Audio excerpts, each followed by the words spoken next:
أعوذ بالله من الشيطان الرجيم. بسم الله الرحمن الرحيم.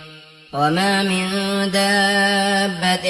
في الأرض إلا على الله رزقها ويعلم مستقرها ومستودعها كل في كتاب مبين. وهو الذي خلق السماوات والأرض في 6 أيام وكان عرشه على الماء ليبلوكم أيكم أحسن عملا. ولئن قلت إنكم مبعوثون من بعد الموت ليقولن الذين كفروا إن هذا إلا سحر مبين. ولئن أخرنا عنهم العذاب إلى أمة معدودة ليقولن ما يحبسه ألا يوم يأتيهم ليس مصروفا عنهم وحاق بهم ما كانوا به يستهزئون. ولئن أذقنا الإنسان منا رحمة ثم نزعناها منه إنه ليئوس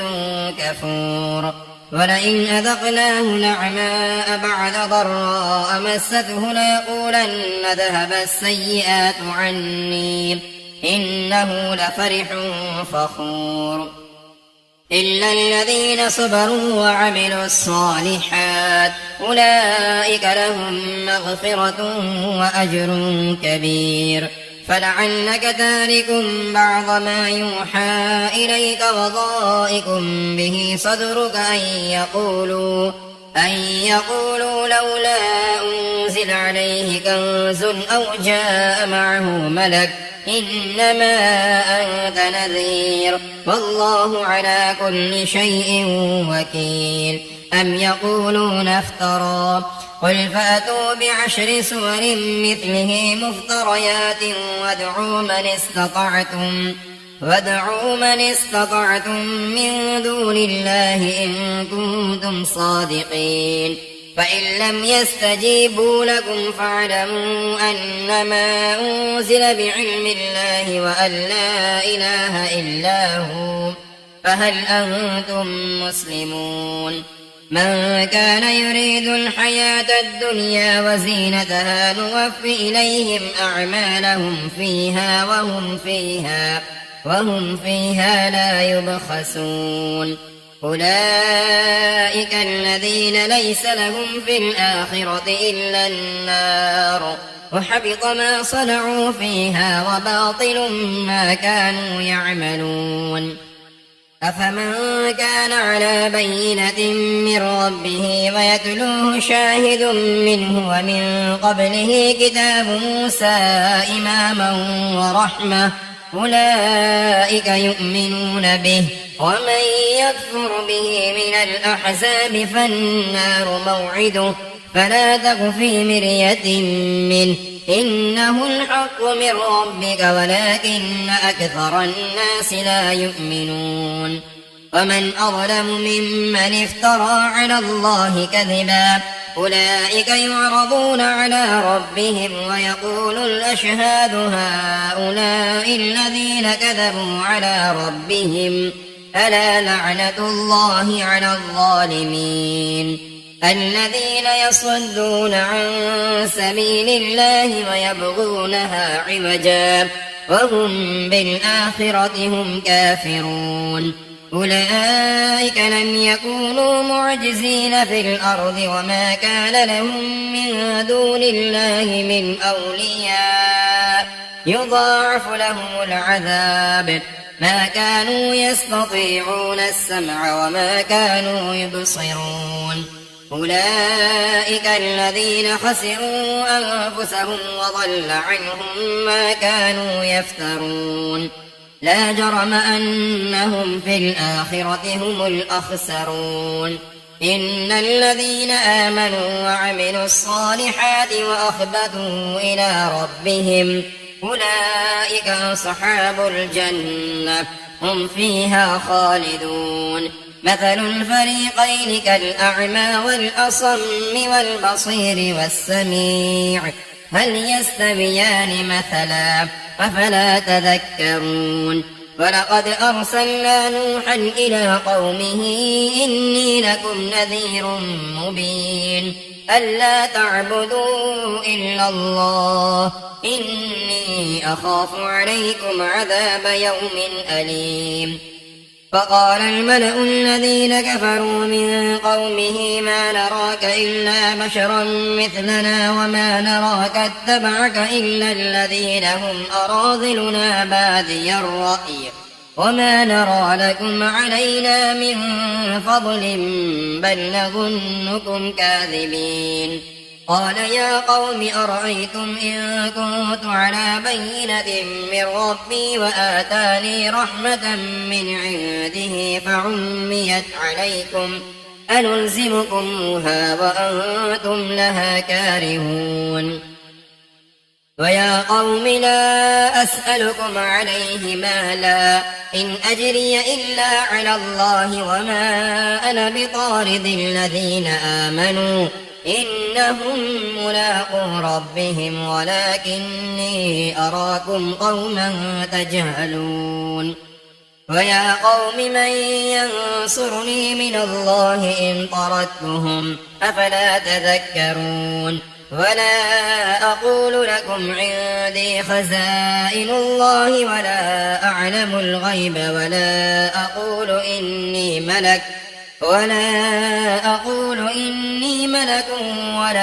أقول للذين تزدري أعينكم لن يؤتيهم الله خيرا الله أعلم بما في أنفسهم إني إذا لمن الظالمين قالوا يا نوح قد جادلتنا فأكثرت جدالنا فأتنا بما تعدنا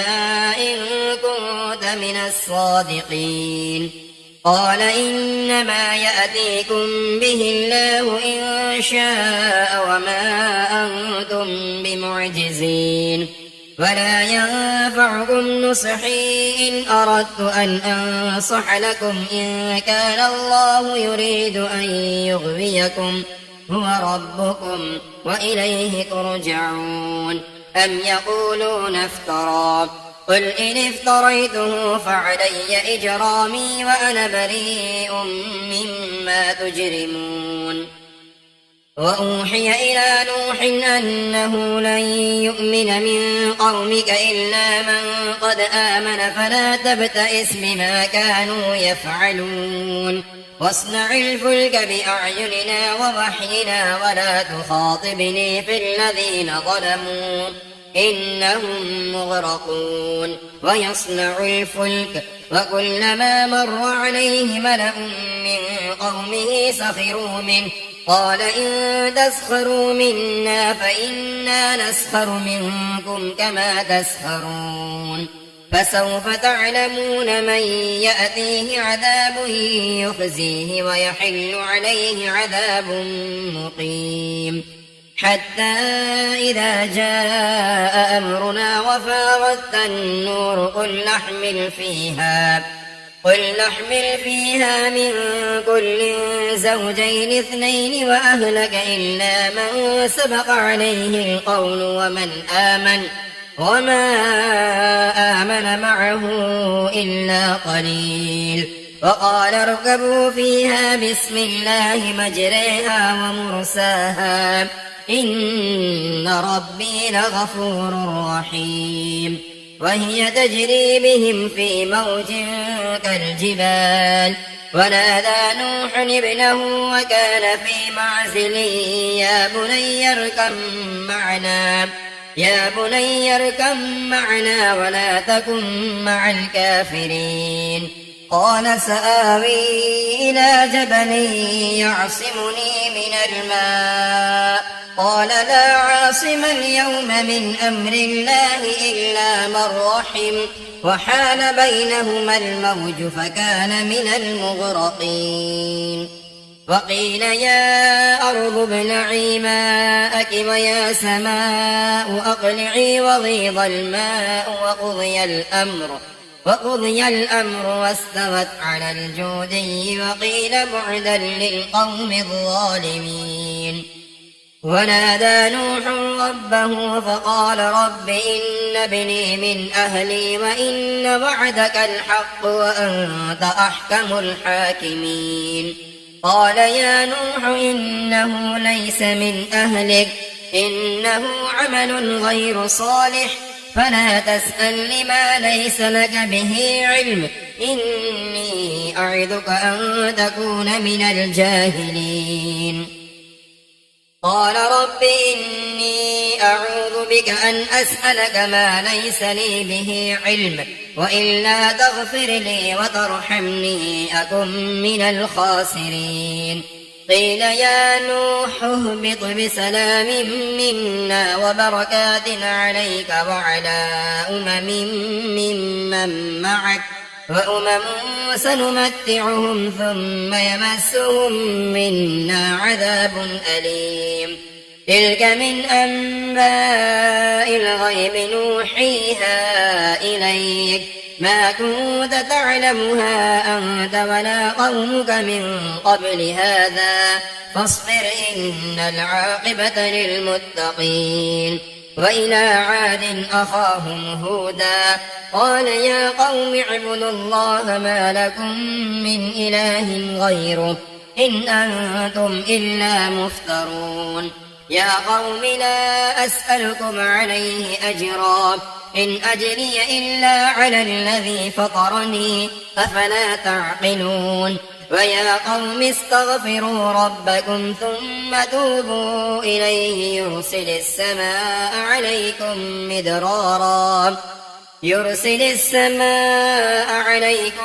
مدرارا ويزدكم قوة إلى قوتكم ولا تتولوا مجرمين قالوا يا هود ما جئتنا ببينة وما نحن بتاركي آلهتنا عن قولك وما نحن لك بمؤمنين إن نقول إلا اعتراك بعض آلهتنا بسوء قال إني أشهد الله واشهدوا أني بريء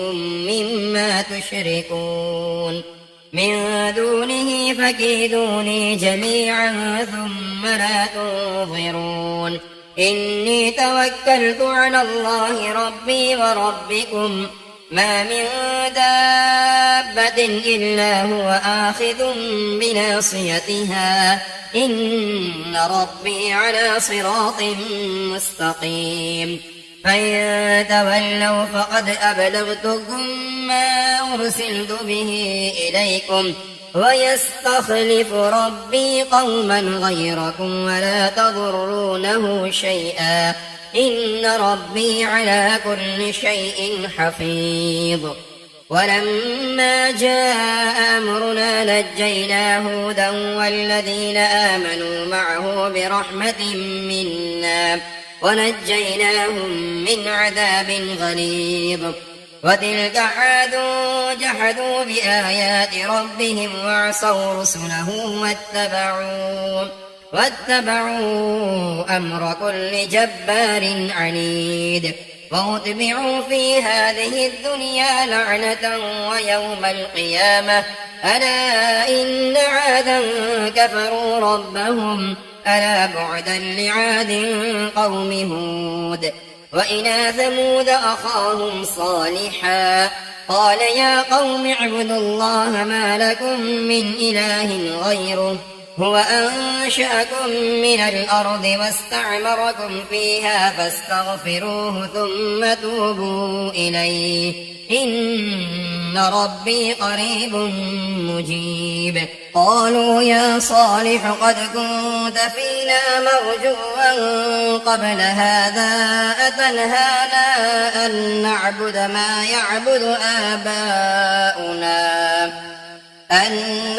ما يعبد آباؤنا وإننا لفي شك مما تدعونا إليه مريب قال يا قوم أرأيتم إن كنت على بينة من ربي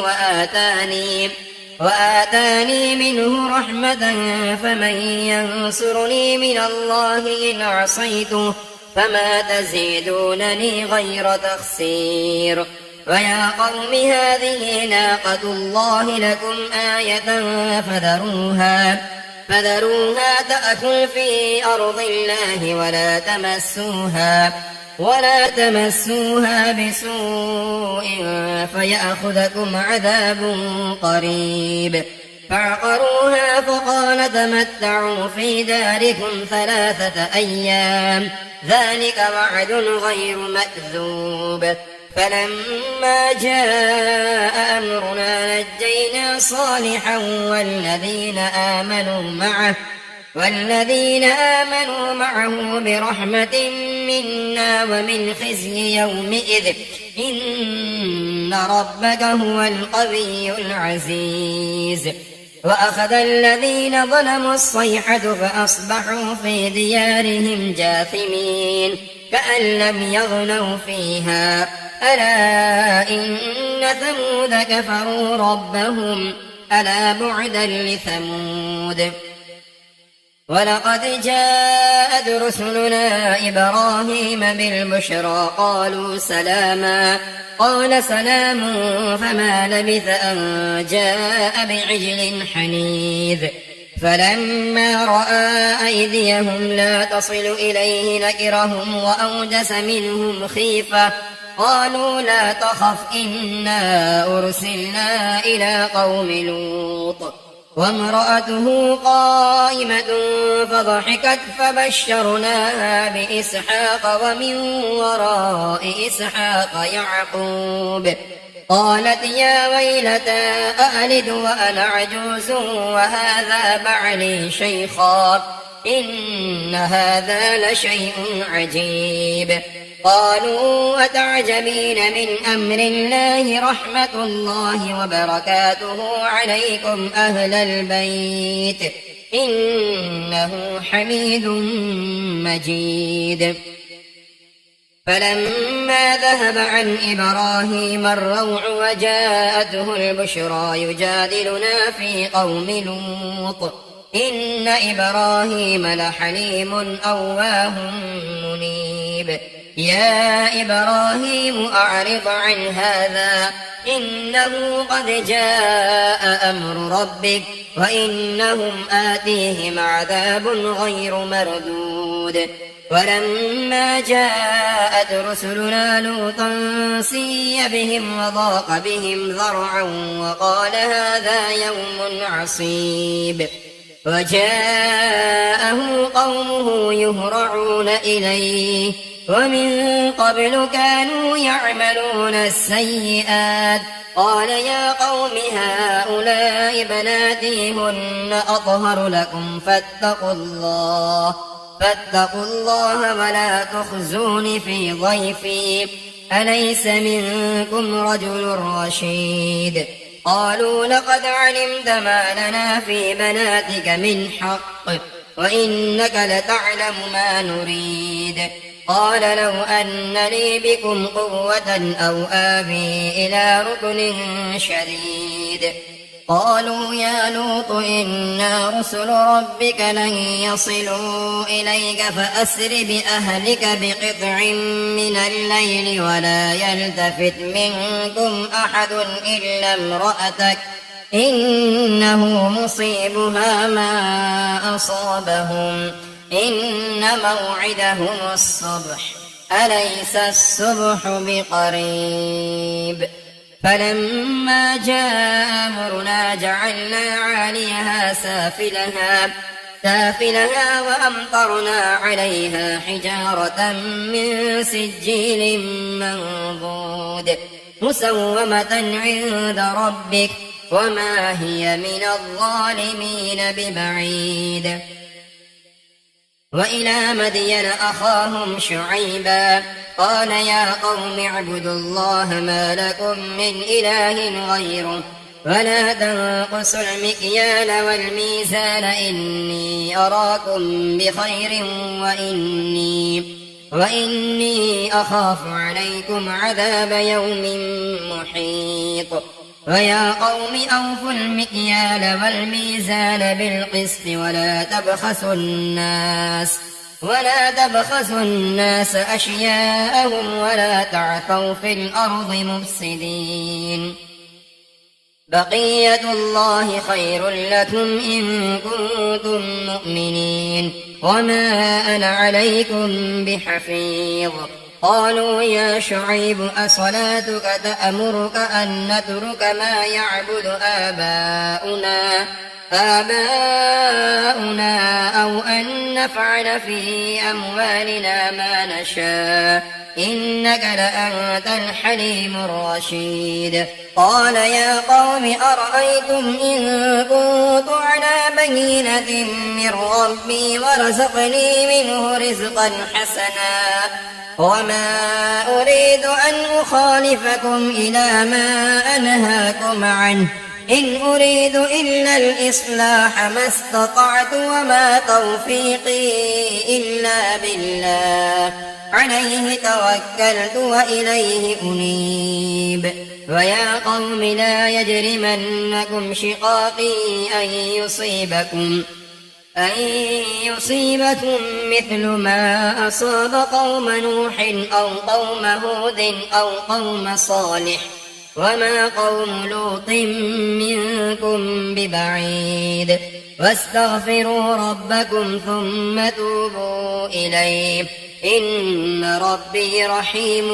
ودود قالوا يا شعيب ما نفقه كثيرا مما تقول وإنا لنراك فينا ضعيفا ولولا رهتك لرجمناك وما أنت علينا بعزيز قال يا قوم أرهطي أعز عليكم من الله واتخذتموه وراءكم ظهريا إن ربي بما تعملون محيط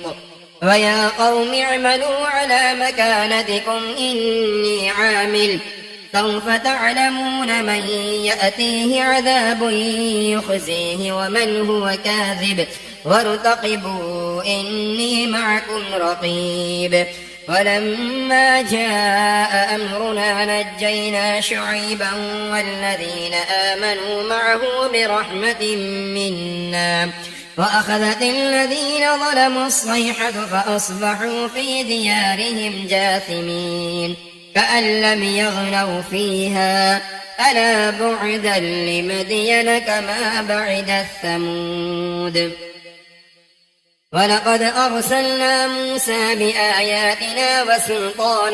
مبين إلى فرعون وملئه فاتبعوا أمر فرعون وما أمر فرعون برشيد يقدم قومه يوم القيامة فأوردهم النار وبئس الورد المورود وأتبعوا في هذه لعنة ويوم القيامة بئس الرفد المرفود ذلك من أنباء القرى نقصه عليك منها قائم وحصيد وما ظلمناهم ولكن ظلموا أنفسهم فما أغنت عنهم آلهتهم التي يدعون من دون الله من شيء لما جاء أمر ربك وما زادوهم غير تتبيب وكذلك أخذ ربك إذا أخذ القرى وهي ظالمة إن أخذه أليم شديد إن في ذلك لآية لمن خاف عذاب الآخرة ذلك يوم مجموع له الناس وذلك يوم مشهود وما نؤخره إلا لأجل معدود يوم يأتي لا تكلم نفس إلا بإذنه فمنهم شقي وسعيد فأما الذين شقوا ففي النار لهم فيها زفير وشهيق خالدين فيها ما دامت السماوات والأرض إلا ما شاء ربك إن ربك فعال لما يريد وأما الذين سعدوا ففي الجنة خالدين فيها خالدين فيها ما دامت السماوات والأرض إلا ما شاء ربك عطاء غير مجذوذ فلا تك في مرية مما يعبد هؤلاء ما يعبدون إلا كما يعبد آباؤهم من قبل وإنا لموفوهم نصيبهم غير منقوص ولقد آتينا موسى الكتاب فاختلف فيه ولولا كلمة سبقت من ربك لقضي بينهم وإنهم لفي شك منه مريب وإن كلا لما ليوفينهم ربك أعمالهم إنه بما يعملون خبير فاستقم كما أمرت ومن تاب معك ولا تطغوا إنه بما تعملون بصير ولا تركنوا إلى الذين ظلموا فتمسكم النار وما لكم من دون الله من أولياء ثم لا تنصرون وأقم الصلاة طرفي النهار وزلفا من الليل إن الحسنات يذهبن السيئات ذلك ذكرى للذاكرين واصبر فإن الله لا يضيع أجر المحسنين فلولا كان من القرون من قبلكم أولو بقية ينهون عن الفساد في الأرض إلا قليلا ممن أنجينا منهم واتبع الذين ظلموا ما أترفوا فيه وكانوا مجرمين وما كان ربك ليهلك القرى بظلم وأهلها مصلحون ولو شاء ربك لجعل الناس أمة واحدة ولا يزالون مختلفين إلا من رحم ربك ولذلك خلقهم وتمت كلمة ربك لأملأن جهنم من الجنة والناس أجمعين وكلا نقص عليك من أنباء الرسل ما نثبت به فؤادك وجاءك في هذه الحق وموعظة وذكرى للمؤمنين وقل للذين لا يؤمنون اعملوا على مكانتكم إنا عاملون وانتظروا إنا منتظرون ولله غيب السماوات والأرض وإليه يرجع الأمر كله فاعبده وتوكل عليه وما ربك بغافل عما تعملون بسم الله الرحمن الرحيم ألف لام را تلك آيات الكتاب المبين إنا أنزلناه قرآنا عربيا لعلكم تعقلون نحن نقص عليك أحسن القصص بما أوحينا إليك هذا القرآن وإن كنت من قبله لمن الغافلين إذ قال يوسف لأبيه يا أبت إني رأيت 11 كوكبا والشمس والقمر رأيتهم لي ساجدين قال يا بني لا تقصص رؤياك على إخوتك فيكيدوا لك كيدا إن الشيطان للإنسان عدو مبين وكذلك يجتبيك ربك ويعلمك من تأويل الأحاديث ويتم نعمته عليك وعلى آل يعقوب كما أتمها على أبويك من قبل إبراهيم وإسحاق إن ربك عليم حكيم لقد كان في يوسف وإخوته آيات للسائلين إذ قالوا ليوسف وأخوه أحب إلى أبينا منا ونحن عصبة إن أبانا لفي ضلال مبين اقتلوا يوسف أو اطرحوه أرضا يخل لكم وجه أبيكم وتكونوا من بعده قوما صالحين. قال قائل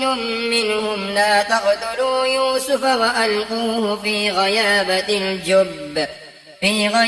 الجب يلتقطه بعض السيارة إن كنتم فاعلين. قالوا يا أبانا ما لك لا تأمنا على يوسف وإنا له لناصحون أرسله معنا غدا يرتع ويلعب وإنا له لحافظون. قال إني ليحزنني أن تذهبوا به وأخاف أن يأكله الذئب وأنتم عنه غافلون. قالوا لئن أكله الذئب ونحن عصبة إنا إذا لخاسرون. فلما ذهبوا به وأجمعوا أن يجعلوه في غيابة الجب وأوحينا إليه لتنبئنهم بأمرهم هذا وهم لا يشعرون. وجاءوا أباهم عشاء يبكون. قالوا يا أبانا إنا ذهبنا نستبق وتركنا يوسف عند متاعنا فأكله الذئب وما أنت بمؤمن لنا ولو كنا صادقين. وجاءوا على قميصه بدم كذب قال بل سولت لكم أنفسكم أمرا فصبر جميل والله المستعان على ما تصفون. وجاءت سيارة فأرسلوا واردهم فأدلى دلوه قال يا بشرى هذا غلام وأسروه بضاعة والله عليم بما يعملون. وشروه بثمن بخس دراهم معدودة وكانوا فيه من الزاهدين. وقال الذي اشتراه من مصر لامرأته أكرمي مثواه عسى أن ينفعنا أو نتخذه ولدا وكذلك مكنا ليوسف في الأرض ولنعلمه من تأويل الأحاديث والله غالب على أمره ولكن أكثر الناس لا يعلمون. ولما بلغ أشده آتيناه حكما وعلما وكذلك نجزي المحسنين. وراودته التي هو في بيتها عن نفسه وغلقت الأبواب وقالت هيت لك قال معاذ الله إنه ربي أحسن مثواي إنه لا يفلح الظالمون. ولقد همت به وهم بها لولا أن رأى برهان ربه كذلك لنصرف عنه السوء والفحشاء إنه من عبادنا المخلصين. واستبق الباب وقدت قميصه من دبر وألف يا سيدها لدى الباب. قالت ما جزاء من أراد بأهلك سوءا إلا أن يسجن أو عذاب أليم. قال هي راودتني عن نفسي وشهد شاهد من أهلها إن كان قميصه قد من قبل فصدقت وهو من الكاذبين وإن كان قميصه قد من دبر فكذبت وهو من الصادقين. فلما رأى قميصه قد من دبر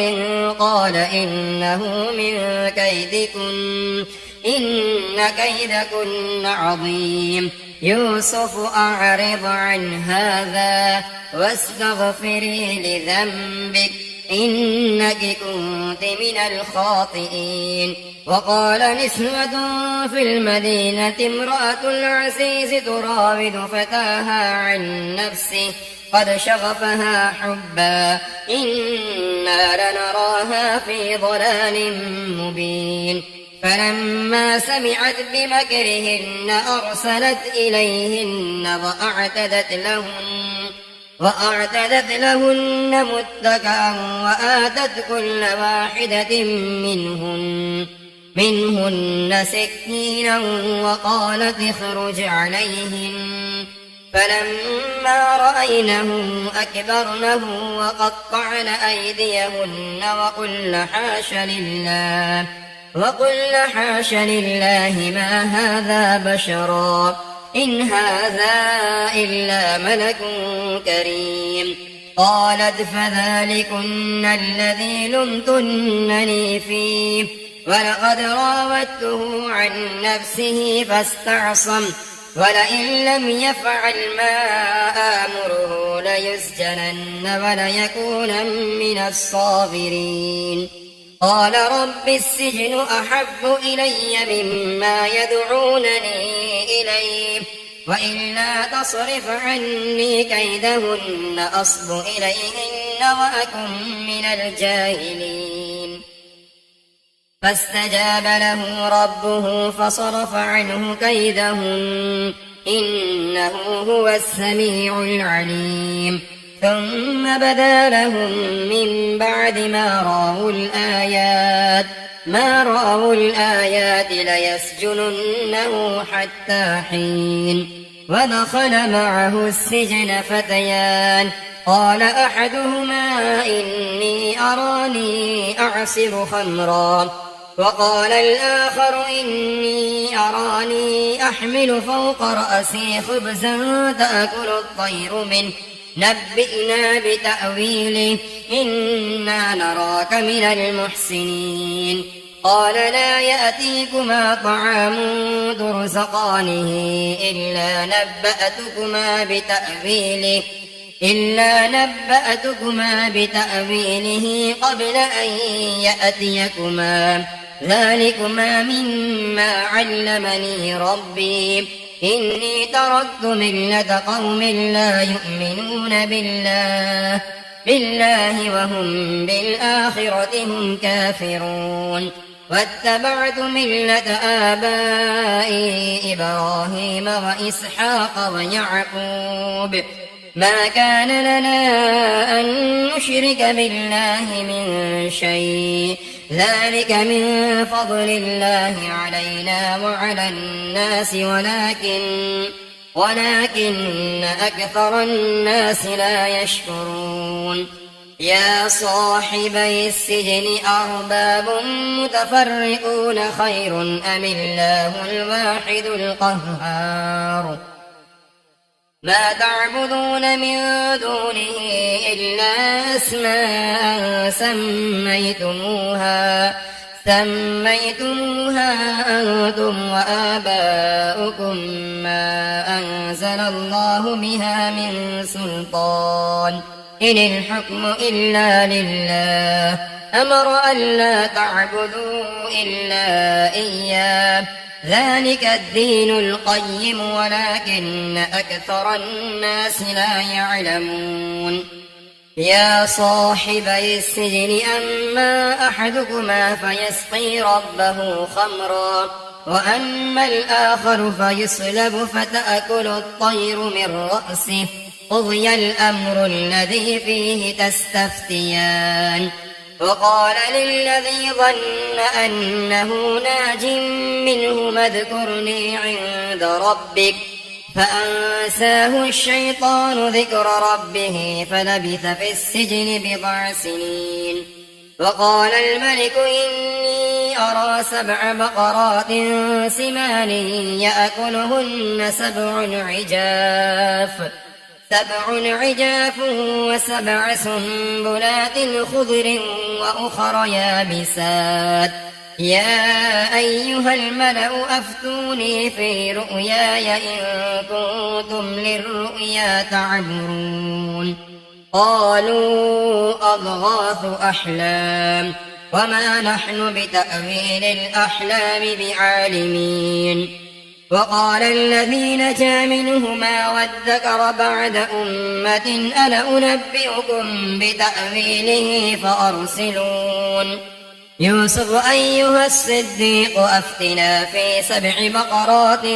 سمان يأكلهن 7 عجاف و7 سنبلات خضر وأخر يابسات لعلي أرجع إلى الناس لعلهم يعلمون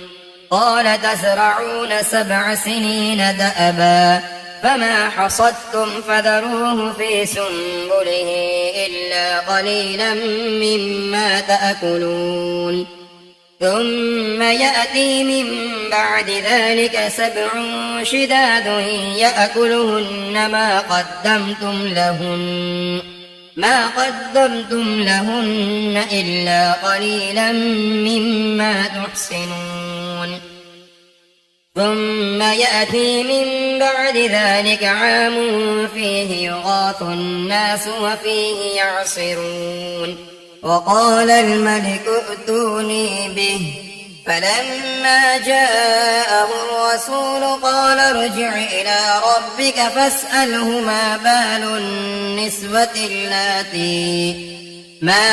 النسوة اللاتي قطعن أيديهن إن ربي بكيدهن عليم